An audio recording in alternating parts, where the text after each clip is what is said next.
नमस्कार बंधु मैंने मिटू मो यूट्यूब चैनल मिटू फार्मास तरफ आपको स्वागत करुच्ची।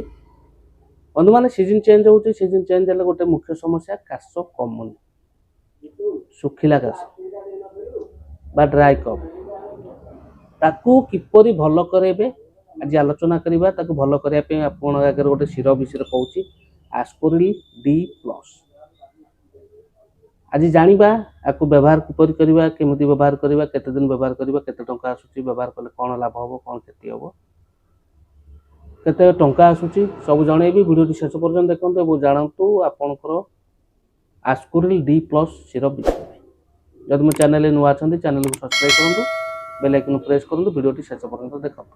आसंतु बंधु माने आलोचना करबा ए जो सिरप आस्कोरिल डी प्लस सिरप विषय आगोटे जानिबा। आस्कोरिल डी प्लस सिरप को आपनकर ग्लेनमार्क फार्मास्यूटिकल प्राइवेट लिमिटेड प्रस्तुत करूची। एही पर बोतल आसुची 100 ml को आपनकर एमआरपी पळे आउची 141 ता सहित सुगर फ्री डायबिटीज लोक मध्य खाई परिबे समस्त मध्य व्यवहार कर परिबे। आउ जानिबा कंपोजिशन बा कोन कोन एतर मिसिक रहउची। बंधु माने एतर तीनोटी जिंस मिसिक रहउची। गोटे होची आपनकर डेक्स्ट्रोमेथोफेन हाइड्रोब्रोमाइड आपनकर रहउची एतर 10 mg ता सहित फिनाइल प्राइन हाइड्रोक्लोराइड रहउची आपनकर 5 mg एवं क्लोरोफेनामाइन मिलेट रहउची आपनकर 2 mg फॉर 5 ml कंटेंट। यदि 5 ml व्यवहार करूचे हम एही जिंस पाउचे।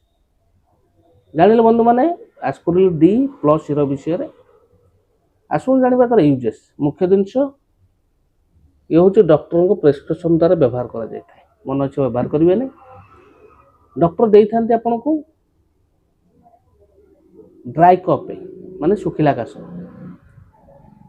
आप लक्ष्य करते ठीक संध्या आरंभ हो जाऊँ बेसी बेसी जना पड़े संध्या बेले संध्या राति जाकि जो दिन हो जाए सकाल हो जाए आस्ते आस्ते कमे किंतु दिन जाए केमती लगी रही था। सुखिला काश माने काशटा खू खू खू काश हम लास्ट कफ टिके आसो बहुत अस्तव्यस्त करता रात निद करदे न था भारी हैरान करता ये जो सुखिला काशटी प्रायतः बेसी दिन लगी रही था। यही काश को भल करने डॉक्टर आपको देते आपन को आस्कोरिल डी प्लस सिरप ता सहित ये आपणकर जो नाकरू पानी बहवा आखिरू पानी बहवा आउ ठंडा हवा एलर्जी जनित जो ठंडाटा हुए यहाँ कंट्रोल करने साहय कर मुख्य उपरे बा मोटामोटी उपरे जानिया को हेले आपणकर आस्कोरिल डी प्लस सिरप टी आपणकर एलर्जी जनित ठंडा सहित सुखिला काश को भल करने बहुत भल सिरप जानिले बंधु माने यूजेस विषय साइड इफेक्ट कौन ना बेले बेले हूँ बांति उठेबा मुंड बुलेबा बांति लगे ये केस देखा जाए। जदि ये समस्या देखा जाऊँगी औषध व्यवहार कर तुरंत डॉक्टर परामर्श करूँ। बंधु मान डोज ये हूँ आपंकर आडल्ट डोज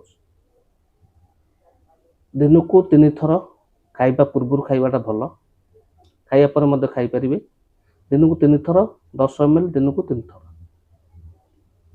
आपको आप 3 दिन 5 दिन 7 दिन व्यवहार करेंगे किंतु आपर बॉडी वेट आउ डिजीज देखी डॉक्टर एडवाइस देते केते परिमाण केते दिन व्यवहार करेंगे पाइबे जेहेतु भल जिनसटी आप पाखे औषध दुकान सहज पाइपर।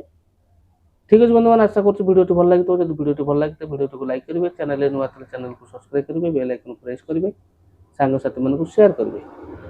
रोची नमस्कार जय जगन्नाथ।